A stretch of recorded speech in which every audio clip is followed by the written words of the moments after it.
Hello there, this is AD Robles, and you're listening to AD on the Fight, Laugh, Feast Network.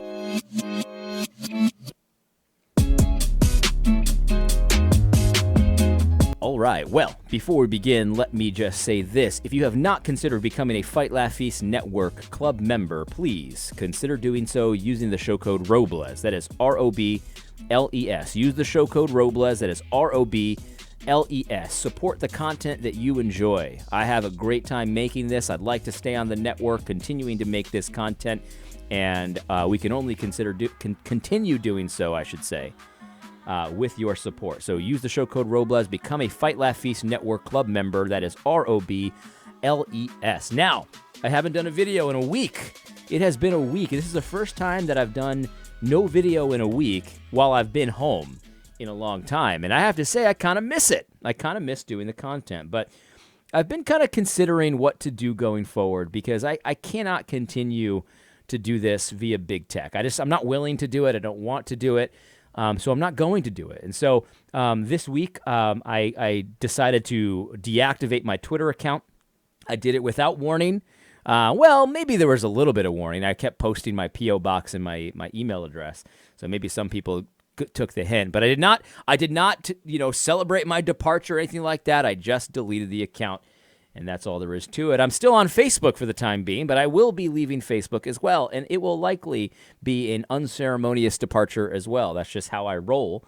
But I am on Gab. I'm going all in on Gab, and so this will actually, hopefully, be the first video that I upload to Gab. We'll see how that goes.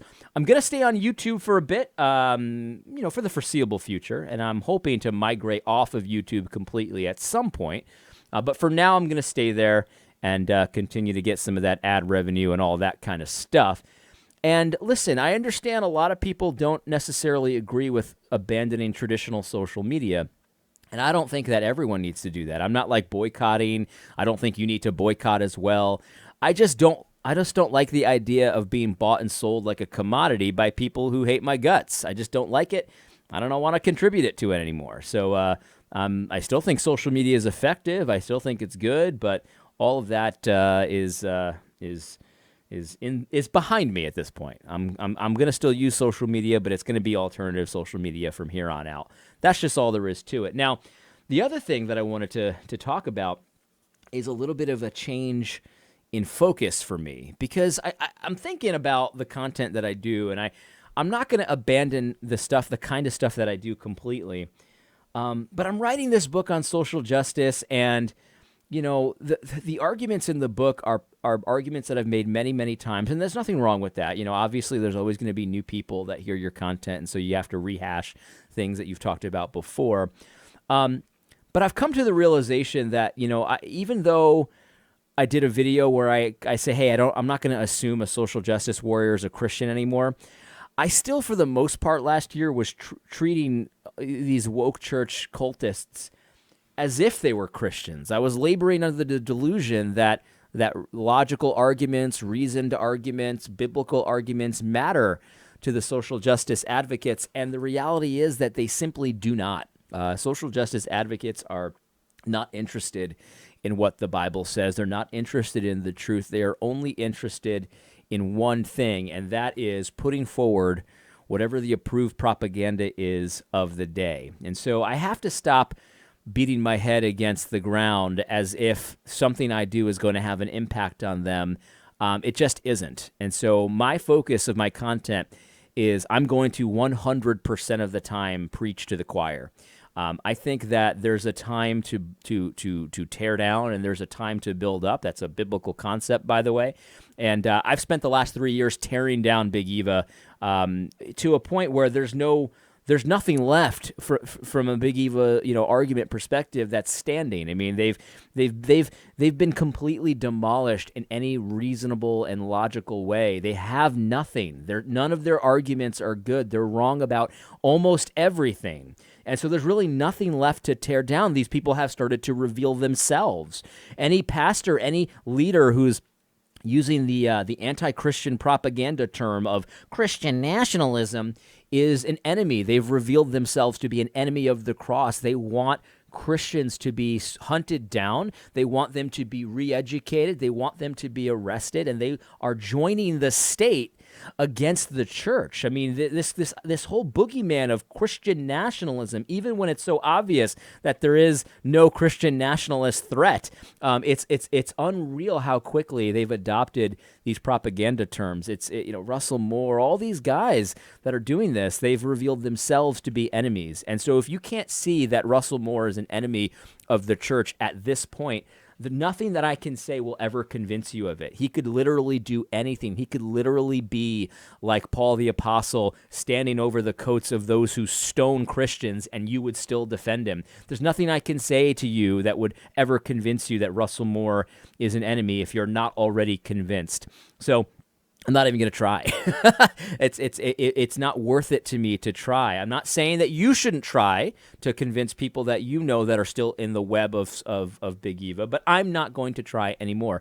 If that's the life that Russell Moore and the ERLC wants, if they want to be slaves and servants in the New World Order, if they want to be the approved, authorized version of Christianity in service of the state, if that's the life they want to throw themselves off the cliff, I'm going to let them throw themselves off the cliff. I've dusted the dust. I've wiped the dust off my feet. I've wiped my hands clean of this.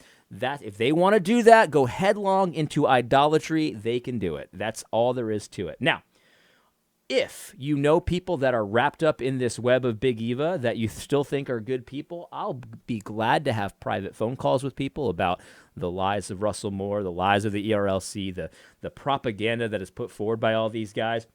But I'm just not interested in it anymore from a public perspective. I'm not going to do too much content on it. I will dunk on things every now and then, but it's going to be a lot less than I normally do. I'm not going to do 100 videos on Russell Moore. You know what I mean? It's just over. If I find something especially hilarious, we'll all have a good chuckle about it. But my content's going to be focused on hopefully building up those who are the remnant, those who are true believers that are, unsure of what to do or have anxiety about the Biden administration and the kinds of things that they're going to have to do to protect themselves. I am going to do content about that because I think that will be more valuable to the church. I do not consider the ERLC a Christian organization. I do not consider the Gospel Coalition a Christian organization anymore. These are propaganda arms completely, so I'm just not going to take their articles seriously. Why would I do that? Why would I take someone who's using propaganda terms against the church? Why would I take them seriously as if they're really Christians? I'm just not going to do it. I got no patience for it. I'm not interested in it. But I will have private conversations with people because I believe that the gospel actually can change minds, and I believe in that kind of thing. I believe in meeting people who are on their way out of Big Eva and helping them along in that path. And so I'm going to preach to the choir. That's what I'm going to do. I'm going to try to help you to unplug from a lot of these official things. You're going to need to do that in order to survive in the future. And so I wanted to give you an example of the kind of thing that I'm going to focus on, but I'm going to do it from a distinctly Christian, biblically foundational perspective, because I think that the Bible does have a lot to say about Christian economics and Christian shrewdness and the kinds of things that Christians need to get used to doing in order to survive as a remnant. I'm still post-millennial. I still think the gospel is going to conquer the entire world. The kingdom of God will be the primary force in the world. But that does not mean that specific countries or specific localities are not going to be. We're not going to be in a remnant situation. I think that we're going to be. If we're not already in a remnant situation, we're going to be in a remnant situation. So we're going to have to get shrewd. You know what I mean? We're going to have to get street smart. We're going to have to get. We're going to have to plan ahead for the kinds of things that are coming our way. It's not going to be the same as it was. It's not going to be the same as it was. We're going to have to learn how to encrypt our messages. We're going to have to learn how to, operate in the black market. We're going to have to learn a lot of these skills that we never thought we would have to learn because things were just going so great. So my intention is to prepare people for that kind of thing. Here's an example of the kind of thing that I'm going to talk about. Now, I don't know if this is a Christian. This is something I found on Gab. It might be. I like his handle, nullify federal laws. I'm all about that kind of thing. Nullification for unjust laws is absolutely something that a Christian can and I would argue must do for unjust laws. Nullification is fantastic. So I don't know anything about this man. I'm just saying I liked this post. I think it's a really valuable post, and it's the kind of thing that I want to focus more on. Let me just read it, and we'll kind of take it from there, and then we'll have a nice laugh. So if you're looking for a laugh today, you're going to get one. We're going to laugh at something today. But here's the kind of thing I want to start focusing a little bit more on, and I'd love to hear your feedback about this, guys. Robert Hall says this. He says, if we are to survive the Democrat cultural terror campaign they are about to embark on, the following steps must be taken. Step 1, self-employment. Working for yourself means you can't be fired. Yeah, I completely agree with this. I had somebody, one of my friends online, say that he didn't agree with this one. I actually do agree with this one, but with a caveat. I think his caveat was right. Hold on one second. I got to mute that. I will call you back. This is not a silver bullet. Self-employment is not perfect. I could be canceled. I have 2 businesses. I could definitely be canceled in both of my businesses. But one thing self-employment does do is it makes it harder to cancel you. It's harder to cancel you if you're self-employed than if you work for, Visa or something like that. It's much easier to do it when you work for somebody else than it is when you work for yourself. It doesn't mean it's impossible, because someone could cancel me. It just would be a little bit more difficult to do. And so my thing is, you want to make it as hard as possible to cancel you. It's like when you buy a handgun or something like that, or if you buy a home protection system, like a home security system. Does it make it impossible that a robber could come? No, it just makes it more difficult, and that's the point. You want to make it as difficult as possible. The person who was criticizing me said what's better is to have multiple sources of income. So you can be employed and also have a side hustle and also be an independent contractor and also have passive income. I completely agree with that. I don't have any problem with working for somebody else, but if you're going to do that, you got to start establishing other means of income as well. The more streams of income you have, the harder it is to cancel you. Of course, they can eventually cancel you, but you want to make it as difficult as possible. So every Christian should be looking at, how do I get more streams of income than I currently have? That is great advice. Passive income streams, he talked about that. I think absolutely. You should try to monetize any skill or any hobby that you have. You should try to monetize it. Here's another one. Get out of freaking debt. I completely agree. Because when you don't have debt, you're not as beholden to having a stable income. Because really, a lot of people that are in a lot of debt, they need their income, because if they don't have their income, they can't pay their debts. And before you know it, their whole financial situation is ruined. But if you have minimal debt, then if you lose a job or something like that, well, you only have really one concern. How do I eat? You know what I mean? How do I eat? Where do I shelter? Stuff like that. You don't have to worry about all these other debtors or people that you're indebted to and the claim that they have on your income. Yeah, getting out of debt is tremendously important, with one exception. If you're in student loan debt, I might consider waiting on that one. Because I believe that probably Joe Biden's going to set up some kind of debt repayment thing for people that are in a lot of student loan debt. And I would wait and see what he comes up with, because if I were in student debt, I would take advantage of that, definitely. Some people are going to be like, well, you're a hypocrite. You're not a socialist. Yeah, I'm going to take every bit of dollars that the government is willing to give me, and I'm going to use it to my advantage. And I'm going to preach this, so to speak, on my channel going forward. Take advantage of every government program. The ship is going down, and so you need to use whatever funds or income that they'll give you. Just take it, and you need to set yourself up so that when the ship goes down, you've used that money already for things that'll set you up. You know what I mean? That'll set you up for the future. And so if the Biden bucks are coming, we got our Trump bucks this past year because Trump was kind of half socialist as well. But if the Biden bucks come and you get $7,000 checks from Biden, I would use that money. I would take it gladly and use it to advantage yourself and your family for the coming collapse that's coming. So I would not just frivolously spend it. I would try to be strategic about that. So yes, get out of debt, with the one exception, maybe student loan debt, which could be forgiven. I completely agree about this. Okay, this one, it says buy from like-minded patriots. So the idea is, stop buying from people who hate you. I think this is good advice. I mean, obviously, it's not going to be always easy to figure this out, and I don't think you need to do like boycotting campaigns or anything like that. But I think that if you have options of someone who hates your guts and someone who's neutral or likes you, I would buy from the person who's neutral or likes you. You know what I mean? Assuming they have similar products. I found a pizza joint in town that is pretty libertarian.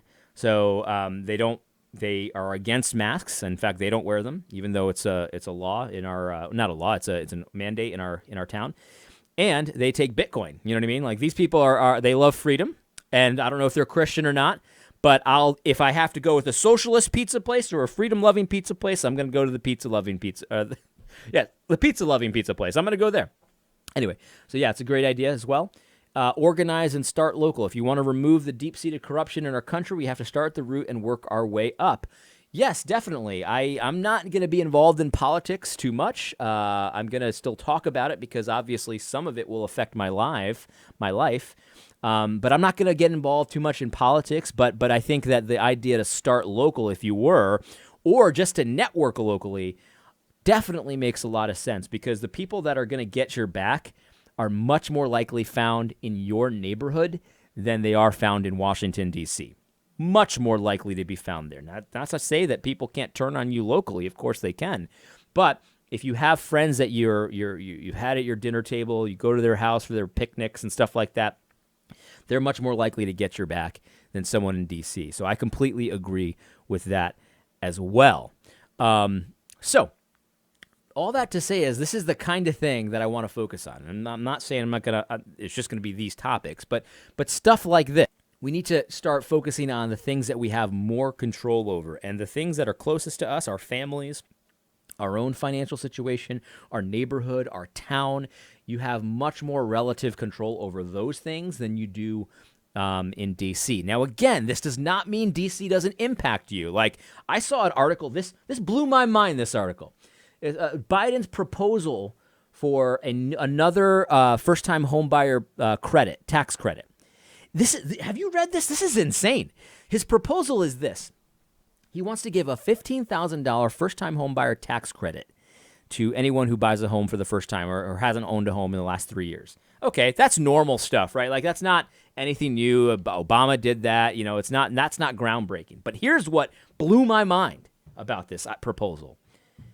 He wants to make it a tax credit, not something that you get at tax time, but actually you get the money for your down payment. So at the point of sale, he's giving you $15,000 for your down payment. So you don't even have to have a down payment anymore. You don't have to have any skin in the game whatsoever. He's going to give you $15,000 to buy a home. Do you understand how insane that is? That's absolutely insane. You might be saying, well, AD, why is that insane? Because all of a sudden, you're going to have people who have no business buying a house, who have no financial responsibility whatsoever, who have no skin in the game, at the very least. Even if you're saying, man, maybe they're in a bad situation. Okay, maybe they're in a bad situation, but they have no skin in the game.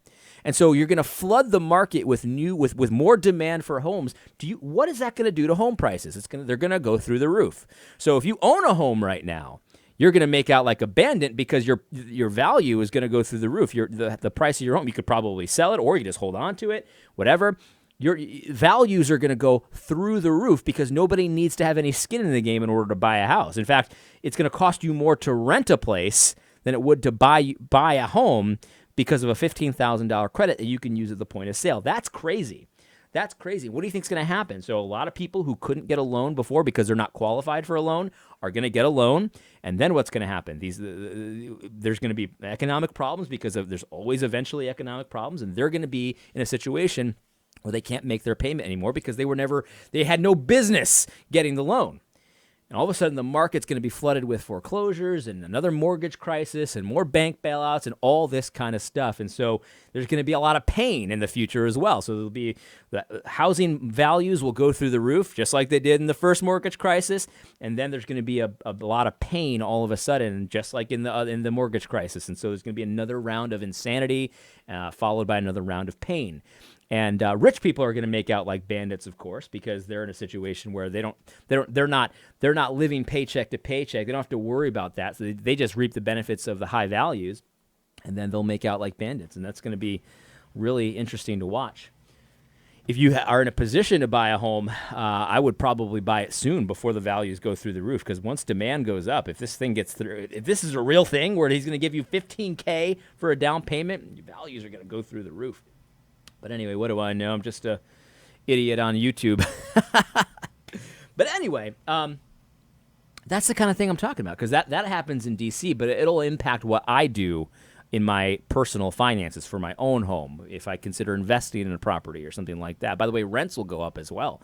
So if you own investment rental properties, you'll probably make out like a bandit as well if he does this. But just because you could benefit from a blunder in D.C. doesn't make it a good blunder. Like, I don't want people to suffer.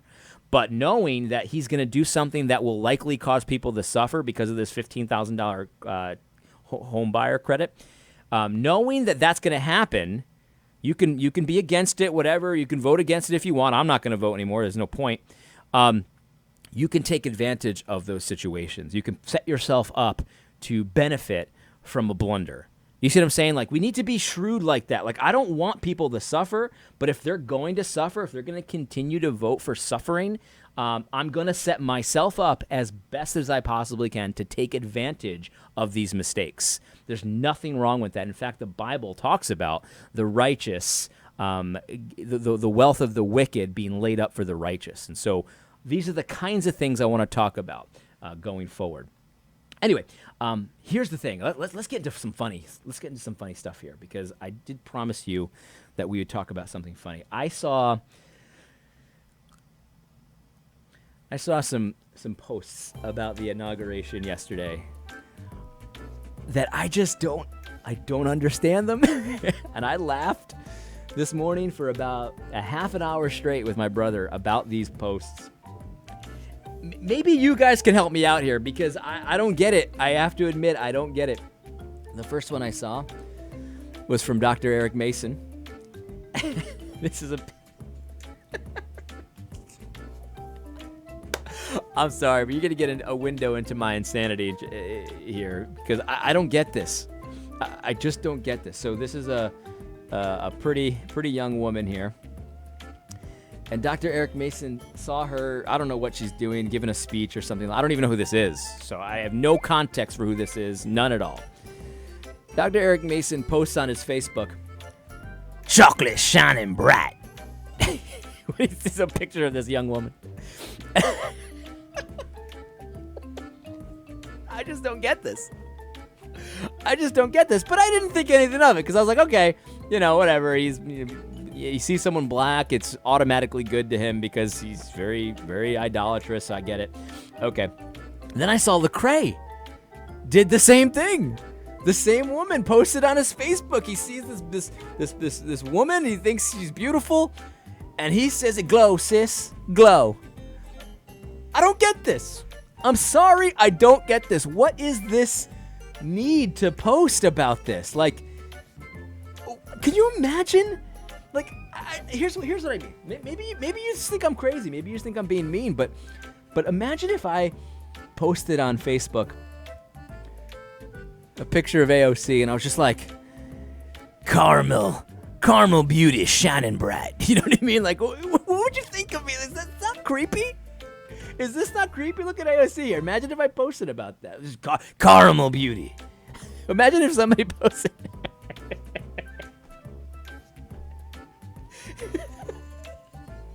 I'm sorry. Imagine if somebody posted a picture of this lady. This is a senator, I think, from Arizona. Imagine if somebody posted this, was like, white radiance shining in the sun. Like, you would be like, what is wrong with you? That is so creepy, man. Why would you do this? But the thing is, like, if I were to do this, you'd be like, well, that's creepy, right? Like, why vanilla whiteness is shining bright? Like, you would know it's creepy. If I did it with AOC, you'd be like, caramel beauty. Like, what are you talking about, you weirdo? But for some reason, like, why? Why would they do this? I don't get it. Imagine, like, talk to your wife right now. Ask your wife right now, if you were to post a picture of AOC. She looks like a llama here. Let's just face it, she looks like a llama in this picture. But let's try a better picture. Let's see a better one. Let's see. Let's find a good picture. So it's more fair. I can't even do this. I can't do this. But think about it. Like if you're married, like, would your wife be okay with you just posting a picture of like a 20-year-old girl, like glowing, she chocolate beauty, chocolate goddess in the sun? Like, why would you do this? This is creepy. This is a pastor. This is like the creepiest post I've ever seen. Well, maybe that's an exaggeration. I'm exaggerating. I don't feel the need to do. I don't feel the need to ever. I've never seen a picture of a woman or a politician or a celebrity and been like, oh, I'm gonna post this on my Facebook and talk about how beautiful she is. By the way, this has nothing to do with race, because I feel the same way about guys. I'm sorry, guys, if you've done this, listen, no judgment. But I've seen the same thing with that lady from South Dakota, that governor, where they're like, she's beautiful. They don't ever mention her vanilla skin, but which is extra creepy, like the chocolate shining bright.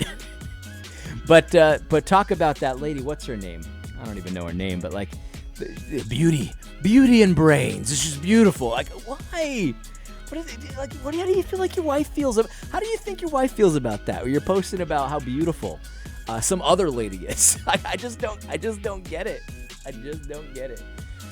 But anyway, so I guess that's it for me.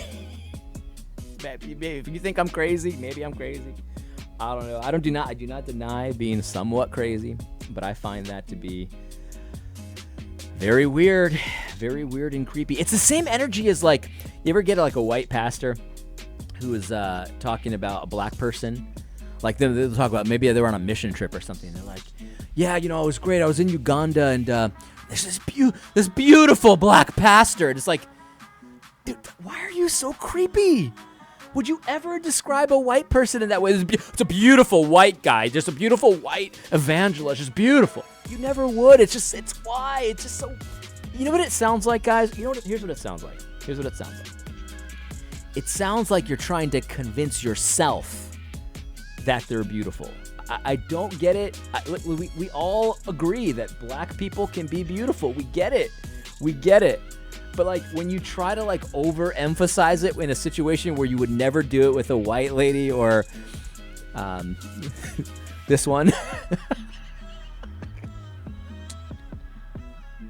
it just makes it seem weird, and it makes it seem like you're trying to convince yourself of something that you don't believe. I find it so condescending. This kind of thing, it's like, it's condescending. I don't know. Maybe I'm just psycho. I don't know. Anyway, I hope you found this podcast helpful. God bless. Don't forget to tune in next week on Thursday for AD on Fight, Laugh, Feed.